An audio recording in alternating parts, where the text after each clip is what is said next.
Kids and cadets, welcome back to Tommy Time. Thanks for coming out.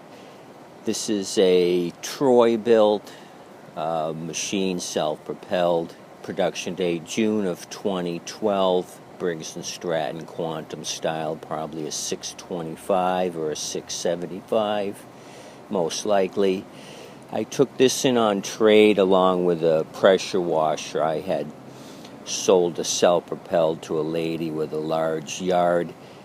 When I got there, I did look at this, and she did tell me the bolt for the blade broke off. I don't know if her neighbor tried to change the blade for her, but ended up snapping off the blade bolt inside the shaft. So we're going to look at that. I think we got lucky today. Things usually don't go well, but I think they did today. Kind of a rough-looking machine. Got some paint peeling off, the beauty ring's missing. This is a well-used 2012 Troy-built. So let's turn this thing on its side. Gas tank on the high side so we don't pour a lot of fuel into my front lawn here.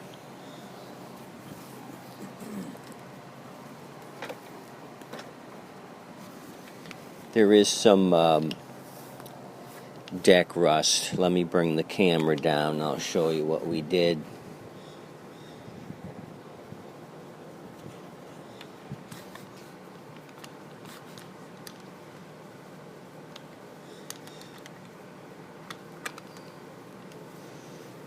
The adapter kind of fell off, but it would have looked something like this.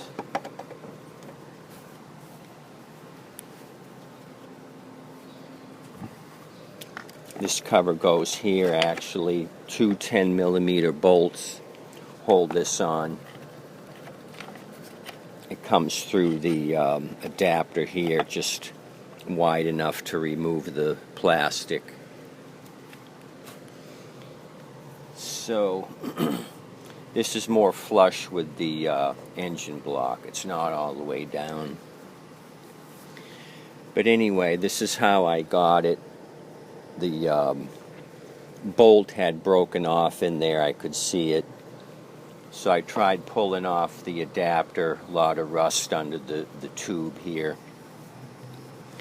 So I had made a concoction. If you watch these old timers that mess with old tractors and old Model Ts and whatnot, they make a homemade concoction of half acetone, half Dextron Mercron transmission fluid, and it's a great penetrant, a poor man's penetrant.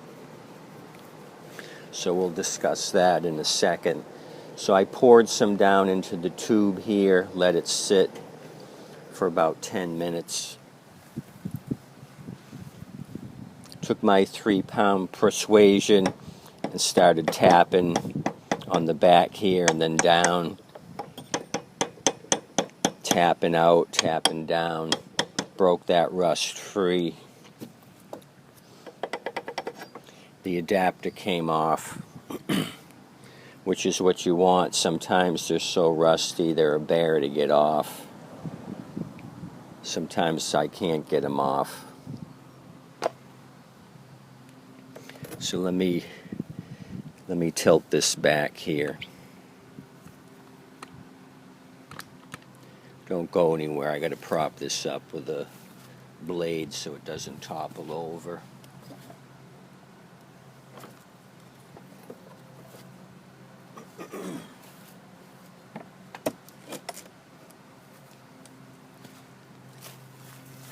There we go. It's propped up nicely.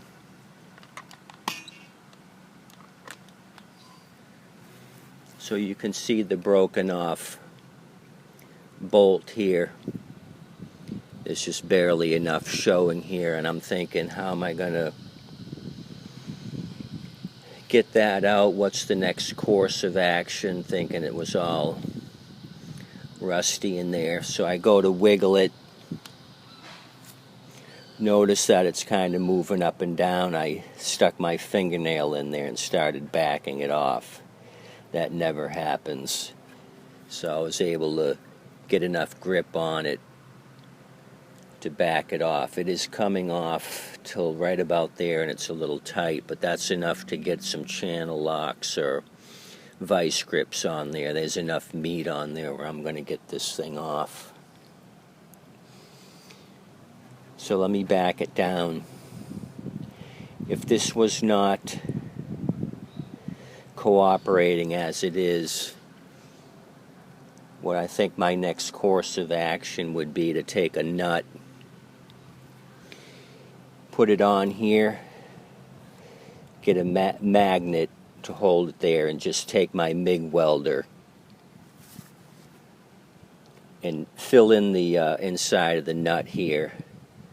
Put my MIG in there, goop it up so it welds to the top of the nut here. This would have been flush. There would have been enough meat for me to give this a couple of taps with the MIG, fill in the nut. Now I've got something here to grab onto and back it off. You'll see that with these guys that restore big V8s when they have a manifold, a nut that breaks off. They take a nut, tack it to the sheared off bolt, and just use that nut to back it off. Anywho, that would have been one way of attempting to get this broken bolt out of here. So I think we can do something with this. As you can see, the deck isn't the best. We got some rust through, so minus this issue here, which we're going to resolve. Let me pop this over. We'll talk about the springs that are sprung out and how to mix up this acetone and the Dextron concoction. Don't go anywhere.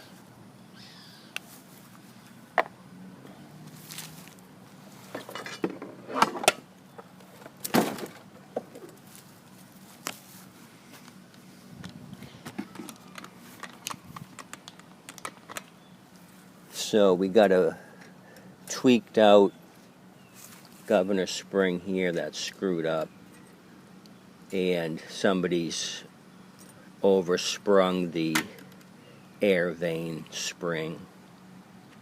So both of these need to be replaced. I have kits that have the two springs in them. So what I'll do is put a blade on this so I'll be able to test start it. I'm going to happy juice this in a couple of minutes. See if this thing fires off. I don't want to proceed too much more into it. If it doesn't have compression, I'm wasting my time.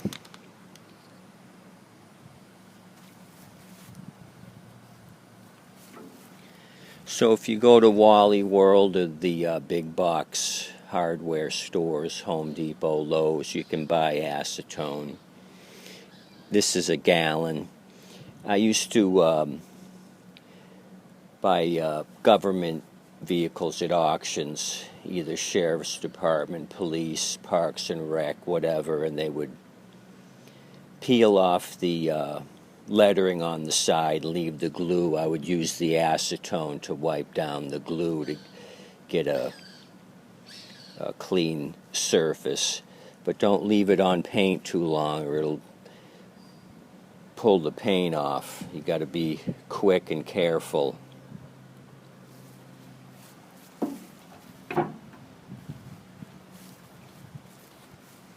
So this is just an old quart container of Dextron 3. Could be any of the Dextron Mercon transmission fluid. So I've just put a half in half in this, and this is what I used for my container. So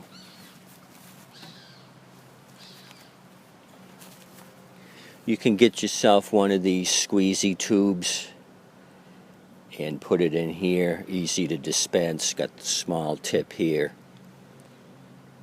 If you want to do something like that, I got these at Wally World.